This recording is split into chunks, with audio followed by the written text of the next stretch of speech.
بسم الله الرحمن الرحيم الحمد لله رب العالمين الصلاة والسلام على رسوله الأمين وعلى آله وصحبه ومن تبعهم بإحسان إلى يوم الدين.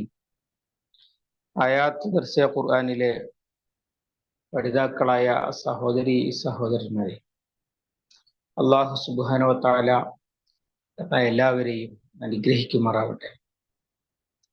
പരിശുദ്ധ ഖുർആനിന്റെ പഠനം,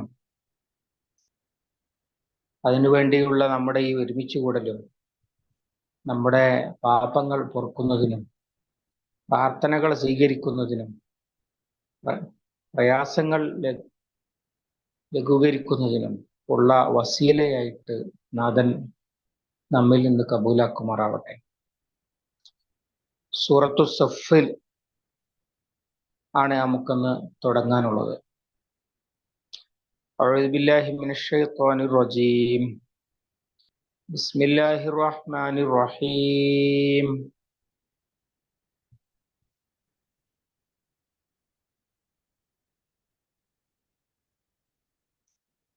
സബ്ബഹ ലില്ലാഹി മാ ഫിസ് സമാവാതി വമാ ഫിൽ അർളി വഹുവൽ അസീസുൽ ഹകീം.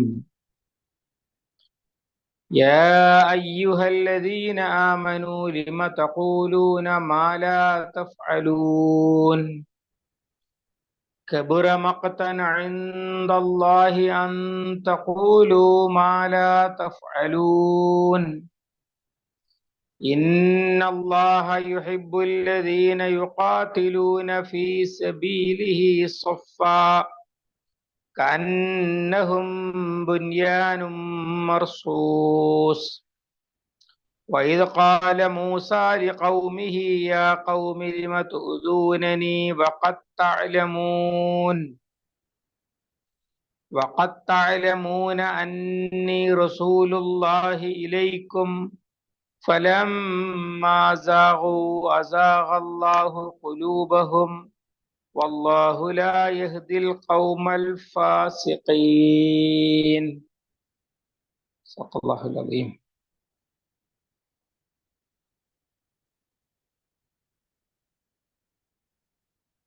സൂറത്തു സഫ് വിശുദ്ധ ഖുർആനിലെ 61-ാമത്തെ സൂറത്താണ്, നമുക്കറിയുന്നത് പോലെ. എന്നാൽ അവതരണക്രമം അനുസരിച്ച് 109 എന്നാണ് കണക്കാക്കപ്പെടുന്നത്. യുഖാതിലൂന ഫീ സബീലിഹി സഫ എന്നതിൽ നിന്ന് എടുത്തിട്ടുള്ളതാണ് സൂറത്തു സഫ് എന്ന പേര്.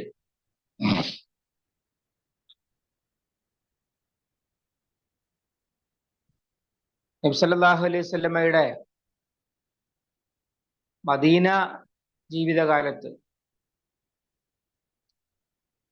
ഇറങ്ങിയതാണ് സൂറത്തു സഫ്. അതിലെ മദീനയിൽ ഏത് കാലത്താണ് എന്നത് കൃത്യമായി നിർണയിക്കപ്പെട്ടിട്ടില്ല. ഉള്ളടക്കത്തിന്റെ സ്വഭാവമനുസരിച്ച്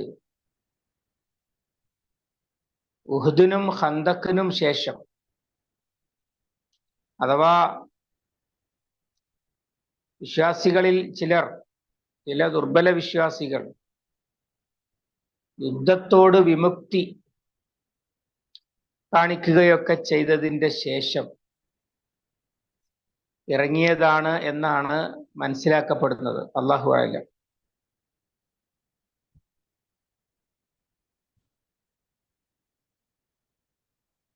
ഇനി നമുക്ക് അതിലെ വരികളിലൂടെ തന്നെ സഞ്ചരിക്കാം. ബിസ്മില്ലാഹിർ റഹ്മാനിർ റഹീം. പരമകാരുണ്യവാനും കരുണാനിധിയുമായ അള്ളാഹുവിന്റെ നാമത്തിൽ. സബ്ബഹ ലില്ലാഹി മാ ഫിസ് സമാവാതി വമാ ഫിൽ അർളി വഹുവൽ അസീസുൽ ഹകീം. സബ്ബഹ തസ്ബീഹ് ചൊല്ലുന്നു, അല്ലെങ്കിൽ പരിശുദ്ധിയെ വാഴ്ത്തുന്നു. ലില്ലാഹി അള്ളാഹുവിന്റെ, അല്ലെങ്കിൽ അള്ളാഹുവിന് തസ്ബീഹ് ചെയ്യുന്നു. മാഫിസ് സമാവാത്തി, ആകാശങ്ങളിൽ ഉള്ളത്, വമാഫിൽ അർളി ഭൂമിയിലുള്ളതും, വഹുവ അവൻ അൽ അസീസ് അജയ്യനാകുന്നു, അൽ ഹക്കീം യുക്തിമാനുമാകുന്നു. ഒന്നുകൂടി, സബ്ബഹ ലില്ലാഹി മാഫിസ് സമാവാതി വമാഫിൽ അർള്. ആകാശങ്ങളിലും ഭൂമിയിലും ഉള്ളത് അള്ളാഹുവിന്റെ മഹത്വം പ്രകീർത്തിച്ചിരിക്കുന്നു. വഹുവൽ അസീസുൽ ഹക്കീം, അവൻ പ്രതാപവാനും യുക്തിമാനും അത്രേ. സൂറത്തിന്റെ ആമുഖം എന്ന നിലയിൽ വരാറ് പതിവുള്ള ഒരു ആയത്താണ് ഈ പറയുന്നത്. മുമ്പും പല സൂറത്തുകൾക്കും തുടക്കത്തിൽ ഇങ്ങനെ വന്നത്, ചെറിയ വ്യത്യാസങ്ങളോടുകൂടി വന്നത് ഒക്കെ നമുക്കറിയാം. എന്തിനാണ് ഇതിവിടെ പറയുന്നത്? ഇവിടെ പറയുന്നത് താഴെ സത്യവിശ്വാസികളോട് അവരുടെ യുദ്ധത്തിൽ കാണിച്ച വിമുഖതയെ കുറിച്ചൊക്കെ ഉണർത്താനുണ്ട്. അതിൻ്റെയും താഴെ മൻ അൻസാരി ഇലല്ലാഹ് യാ അയ്യുഹല്ലദീന ആമനു കൂനു അൻസാറല്ലാഹ്, അള്ളാഹുവിന്റെ സഹായികളാകുവീൻ എന്ന് ആഹ്വാനം ചെയ്യുന്നുണ്ട്. അപ്പോ സ്വാഭാവികമായിട്ടും വേണമെങ്കിൽ ചില ആളുകൾക്ക് തെറ്റിദ്ധരിക്കാം, അത് അല്ലാഹു തആല വളരെ പ്രയാസപ്പെടുന്ന, സഹായം ആവശ്യമുള്ള അവസ്ഥയിലാണ് എന്ന്. മൻദല്ലദീ യുഖ്രിദുല്ലാഹ ഖർളൻ ഹസന, ആരുണ്ട് അള്ളാഹുവിന് കടം കൊടുക്കുവാൻ എന്ന ആയത്തിനോട് ജൂതന്മാരുടെ പ്രതികരണം നമ്മൾ നേരത്തെ പഠിച്ചതാണ്. അഥവാ അല്ലാഹു തആല കടം ചോദിക്കാൻ തുടങ്ങിയിരിക്കുന്നു. ഇന്നല്ലാഹ ഫഖീർ, ലഖദ് സമിഅല്ലാഹു ഖൗലല്ലദീന ഖാലു ഇന്നല്ലാഹ ഫഖീറുൻ വനഹ്നു അഗ്നിയ, അല്ലാഹു തആല ഫഖീറാണ്, ഞങ്ങൾ സമ്പന്നരുമാണ് എന്ന് പറഞ്ഞവരുടെ വാക്ക് അവൻ കേട്ടിരിക്കുന്നു. സനക്തുബു മാ ഖാലു, അവർ പറഞ്ഞത് അവിടെ എഴുതി വെക്കും എന്നൊക്കെ പറഞ്ഞത് നമ്മൾ നേരത്തെ പഠിച്ചതാണ്. അപ്പൊ ഇങ്ങനെ അല്ലാഹു സുബ്ഹാനഹു വ തആല ശരിയായ വിധം യുദ്ധത്തിൽ പങ്കെടുക്കണമെന്നും അതുപോലെ ജിഹാദ് ചെയ്യണമെന്നും അള്ളാഹുവിനെ സഹായിക്കണമെന്നും ഒക്കെ പറഞ്ഞാൽ അതൊന്നും അള്ളാഹുവിന്റെ കഷ്ടപ്പാടിനെയോ ദൗർബല്യത്തെയോ പരാധീനതകളെയോ സൂചിപ്പിക്കുന്നില്ല എന്ന് ആമുഖത്തിൽ തന്നെ പറഞ്ഞു വെക്കാനാണ് പ്രപഞ്ചത്തിലുള്ള സകലതും അള്ളാഹുവിനെ പ്രകീർത്തിച്ചു കൊണ്ടിരിക്കുകയാണ്, അല്ലെങ്കിൽ അവനെ തസ്ബീഹ് ചൊല്ലിയിരിക്കുന്നു എന്ന് ആമുഖമായി പറഞ്ഞത്. പിന്നെ വഹുവൽ അസീസുൽ ഹക്കീം, ഇനി അവയൊന്നും തസ്ബീഹ് ചെല്ലുന്നില്ലെങ്കിലും അവൻ എന്തു തന്നെയാണ്? അൽ അസീസാണ്, അജയ്യനാണ്. അവനെ പരാജയപ്പെടുത്താൻ അല്ലെങ്കിൽ അവനെ നിന്ദിക്കാൻ അതിനൊന്നും ആർക്കും കഴിയില്ല. അൽ ഹക്കീം, യുക്തിമാനാണ്. അഥവാ ആഴത്തിലും പരപ്പിലുമുള്ള പൂർണ്ണമായ അറിവിന്റെ അടിസ്ഥാനത്തിൽ ഉചിതമായത് പ്രവർത്തിക്കാൻ, ഉചിതമായ വ്യക്തിയെ നബിയാക്കാൻ, അതുപോലെ ഉചിതമായ ആയത്ത് ഇറക്കാൻ, ഉചിതമായ കാലം സ്ഥലം അതൊക്കെ സെലക്ട് ചെയ്യാൻ, ഇതിനൊക്കെ കഴിവുള്ളവനാണ് അല്ലാഹു തആല എന്ന് ആമുഖത്തിൽ പറഞ്ഞു വെക്കുകയാണ്. അടുത്ത ആയത്ത്, യാ അയ്യുഹല്ലദീന ആമനൂ ലിമ തഖൂലൂന മാ ലാ തഫ്അലൂൻ. യാ അയ്യുഹല്ലദീന ആമനു, ഓ സത്യവിശ്വാസികളെ, ലിമ എന്തിനാണ്, തഖൂലൂന നിങ്ങൾ പറയുന്നത്, മാ ലാ തഫ്അലൂൻ നിങ്ങൾ പ്രവർത്തിക്കാത്തത്. ഒന്നുകൂടി, യാ അയ്യുഹല്ലദീന ആമനു ലിമ തഖൂലൂന മാ ലാ തഫ്അലൂൻ. ഓ സത്യവിശ്വാസികളെ, നിങ്ങൾ എന്തിനാണ് പ്രവർത്തിക്കാത്തത് പറയുന്നത്? ഈ ആയത്തിന്റെ പശ്ചാത്തലമായിട്ട്, അല്ലെങ്കിൽ സൂറത്തിന്റെ തന്നെ പശ്ചാത്തലമായിട്ട് ഉദ്ധരിക്കപ്പെടുന്ന സംഭവങ്ങൾ കാണാൻ കഴിയും. സഹാബികളിൽ ചിലര് റസൂൽ സല്ലല്ലാഹു അലൈഹി വസല്ലമയോട് ചോദിക്കാൻ ആളെ പറഞ്ഞയച്ചു. അയ്യുൽ അഅ്മാലി അഫ്ളലു, അയ്യുൽ അഅ്മാലി അഹബ്ബു ഇലല്ലാഹി, അള്ളാഹുവിന് ഏറ്റവും ഇഷ്ടപ്പെട്ടത് എന്താണ്? അതുപോലെ ചിലര് അള്ളാഹ്ക്ക് ഏറ്റവും ഇഷ്ടപ്പെട്ടത് എന്താന്ന് അറിഞ്ഞിരുന്നെങ്കിൽ അത് ചെയ്യായിരുന്നു എന്നൊക്കെ പറഞ്ഞത്. അതുപോലെ യുദ്ധത്തിന് ധൃതി കൂട്ടിയത്, ഞങ്ങൾക്ക് യുദ്ധം അനുവദിച്ചിരുന്നെങ്കിൽ കാണിച്ചു കൊടുക്കായിരുന്നു എന്നൊക്കെ പറഞ്ഞതിൻ്റെ ഒക്കെ പശ്ചാത്തലത്തിലാണ്, അല്ലെങ്കിൽ അത്തരം മനസ്ഥിതികളോടാണ് ഈ പറയുന്നത്. എന്നിട്ട് യുദ്ധം അനുവദിക്കപ്പെട്ടപ്പോ അവര് നേരെ തിരിച്ച് ഉള്ള നിലപാടാണ് സ്വീകരിച്ചത്. അത് സൂറത്തു നിസാഇൽ നമുക്ക് കാണാൻ കഴിയുന്നതാണ്. അലം തറ ഇലല്ലദീന ഖീല ലഹും കുഫു ഐദിയക്കും വഅഖീമുസ് സ്വലാത്ത വആതുസ് സകാത്ത് ഫലമ്മാ കുതിബ അലൈഹിമുൽ ഖിതാലു ഇദാ ഫരീഖും മിൻഹും യഖ്ശൗന അന്നാസ കഖശ്യത്തില്ലാഹി ഔ അശദ്ദ ഖശ്യ വഖാലു റബ്ബനാ ലിമ കതബ്ത അലൈനൽ ഖിതാല ലൗലാ അഖർതനാ ഇലാ അജലിൻ ഖരീബ്.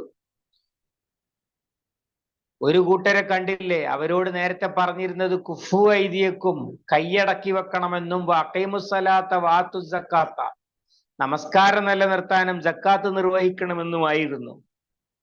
ഫലമ്മാ കുതിബ അലൈഹിമുൽ ഖിതാലു, എന്നിട്ട് അവർക്ക് യുദ്ധം നിർബന്ധമാക്കപ്പെട്ടപ്പോൾ, ഇദാ ഫരീഖും മിൻഹും യഖ്ശൗന അന്നാസ കഖശ്യത്തില്ലാഹി ഔ അശദ്ദ ഖശ്യ, അവരിലൊരു വിഭാഗം അതാ അള്ളാഹുവിനെ പേടിക്കേണ്ടതുപോലെയോ അതിലധികമോ ജനങ്ങളെ പേടിക്കുന്നു. വഖാലു, അവർ ചോദിക്കുന്നു, റബ്ബനാ ലിമ കതബ്ത അലൈനൽ ഖിതാൽ ലൗലാ അഖർതനാ ഇലാ അജലിൻ ഖരീബ്, നാഥാ നീ എന്തിനാണ് ഞങ്ങൾക്ക് യുദ്ധം നിർബന്ധമാക്കിയത്?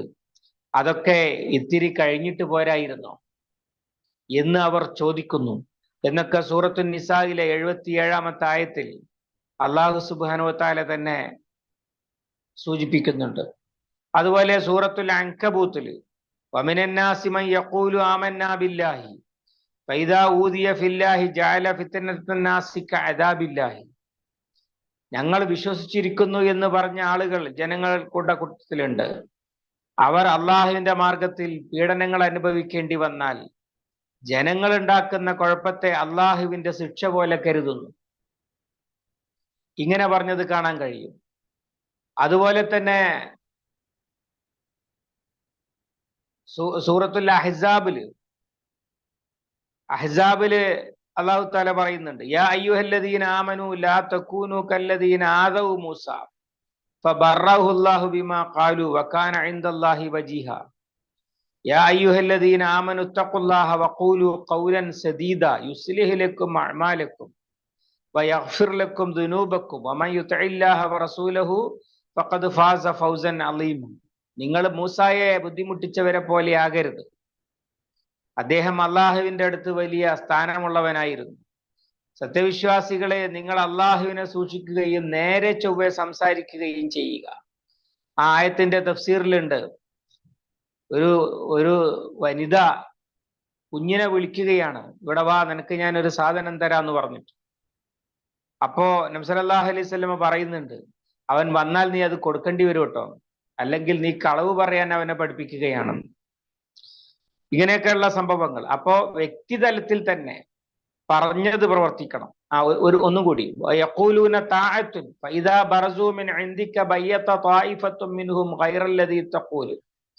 മുനാഫിക്കുകൾ ചിലര് റസൂലുള്ളാഹിനോട് വന്നിട്ട് താങ്കൾ എന്ത് കൽപ്പിച്ചാലും ഞങ്ങൾ അനുസരിക്കാം എന്നൊക്കെ പറയും. എന്നിട്ടോ റസൂൽ സല്ലല്ലാഹു അലൈഹി വസല്ലമയുടെ അടുത്തുനിന്ന് പോയാൽ അവര് അതിന്റെ നേർ വിപരീതമായത് ഗൂഢാലോചന നടത്തുകയും ചെയ്യും. ഇങ്ങനെയൊക്കെ ഉള്ള പശ്ചാത്തലത്തിലാണ് യാ അയ്യുഹല്ലദീന ആമനു ലിമ തഖൂലൂന മാ ലാ തഫ്അലൂൻ, സത്യവിശ്വാസികളെ, നിങ്ങൾ എന്തിനാണ് നിങ്ങൾ പ്രവർത്തിക്കാത്തത് പറയുന്നത്? അഥവാ അത് വലിയ പിന്നെ കുറ്റമായിട്ട് അടുത്ത ആയത്തിൽ പറയുന്നുണ്ട്. അതുകൊണ്ട് നിങ്ങൾ ചെയ്യുന്നത് എന്താണോ അത് പറയണം, പറയുന്നതേ ചെയ്യാവൂ. അല്ലെങ്കിൽ ചെയ്യുന്നതേ പറയാവൂ. ഇതിന് പരിഹാരം എന്താണ്? പറയാതിരിക്കലാണോ? അല്ല. പറയുന്നതിന്റെ കൂട്ടത്തിൽ ചെയ്യാത്തതുണ്ടെങ്കിൽ അത് ചെയ്യുന്നവരാവലാണ് പരിഹാരം. അല്ലാതെ പറച്ചില് നിർത്തലല്ല, പറയല് നിർത്തലല്ല പരിഹാരം. യാ അയ്യുഹല്ലദീന ആമനു ലിമ തഖൂലൂന മാ ലാ തഫ്അലൂൻ. അതിലൊരുപാട് കാര്യങ്ങളുണ്ട്. ഒന്ന്, ഇവിടെ യുദ്ധവുമായി ബന്ധപ്പെടുത്തിയിട്ടാണ് ഇവിടെ ഇത് പറയുന്നത്. നിത്യജീവിതത്തിൽ തന്നെ സ്ഥിരമായി പാലിക്കേണ്ട കാര്യമാണ്. എന്നാൽ പിന്നെ തീരെ പറയാത്ത വാക്ക് പാലിക്കണം എന്നാണ് അർത്ഥം. അല്ലാതെ ഇപ്പോ ഒരാളോട് തഹജ്ജുദ് നമസ്കാരത്തെ കുറിച്ച് ക്ലാസ് എടുക്കാൻ പറഞ്ഞപ്പോ അതെനിക്ക് പറ്റൂല, എന്താ കാരണം? അതറിയില്ലേ? അറിയാഞ്ഞിട്ടല്ല, ഞാനത് നിസ്കരിക്കലില്ല, അങ്ങനെ പറഞ്ഞതിന് അർത്ഥമില്ല. സുന്നത്ത് നമസ്കാരങ്ങളെ കുറിച്ച് പഠിപ്പിച്ചു കൊടുക്കുന്ന ഉസ്താദോ അല്ലെങ്കിൽ ക്ലാസ് എടുക്കുന്നയാളോ തഹജ്ജുദ് നമസ്കരിക്കലില്ല എന്നതുകൊണ്ട് തഹജ്ജുദ് നിസ്കാരം എന്ന് പറഞ്ഞിട്ടൊരു നിസ്കാരത്തിനെ കുറിച്ച് പഠിപ്പിച്ചു കൊടുക്കണ്ടെന്നോ വിവരിക്കണ്ടെന്നോ ഒന്നും അർത്ഥമില്ല. അതല്ല ഈ പറയണതിന്റെ അർത്ഥം. ചില ആളുകൾ അത് അങ്ങനെ തെറ്റിദ്ധരിച്ചിട്ടുണ്ട്. പിന്നെ എന്താണ്? അത് വാക്കും പ്രവൃത്തിയും ഒരുപോലെയാകണം. ഖീലുഹുൽ ഖീൽ നബി സല്ലല്ലാഹു അലൈഹി വസല്ലമയെ കുറിച്ച് പുകഴ്ത്തിക്കൊണ്ട് പറഞ്ഞതാണ്. ബനി ഇസ്രായേലിന്റെ പുരോഹിതന്മാരെ ചൂണ്ടിക്കൊണ്ട്, വേദക്കാരിലെ പുരോഹിതന്മാരെ ചൂണ്ടിക്കൊണ്ട് സൂറത്തുൽ ബഖറയിൽ അല്ലാഹു തആല ചോദിക്കുന്നുണ്ട്, അതഅ്മുറൂന അന്നാസ ബിൽ ബിർരി വതൻസൗന അൻഫുസക്കും വഅൻതും തത്ലൂനൽ കിതാബ്. നിങ്ങൾ ജനങ്ങളോട് നന്മ കൽപ്പിക്കുകയും എന്നിട്ട് സ്വന്തം കാര്യത്തിൽ അത് മറക്കുകയുമാണോ എന്ന്. അത് ചെയ്യരുത് എന്നാണ് സാധാരണ ജീവിതത്തിൽ ഈ ആയത്തിന്റെ പ്രയോഗം അല്ലെങ്കിൽ അതിന്റെ അർത്ഥം. ഇവിടെ ഇത് പറഞ്ഞിട്ടുള്ളത് യുദ്ധവുമായി ബന്ധപ്പെട്ട കാര്യത്തിലാണ്. അതാണ് അടുത്ത ആയത്തുകൾ സൂചിപ്പിക്കുന്നത്. ഇന്നത്തെ ക്ലാസ് അവസാനിക്കുകയാണ്. അള്ളാഹു നാമേവരെയും അനുഗ്രഹിക്കുമാറാകട്ടെ. വ ആഖിർ ദഅവാന അനിൽ ഹംദുലില്ലാഹി റബ്ബിൽ ആലമീൻ.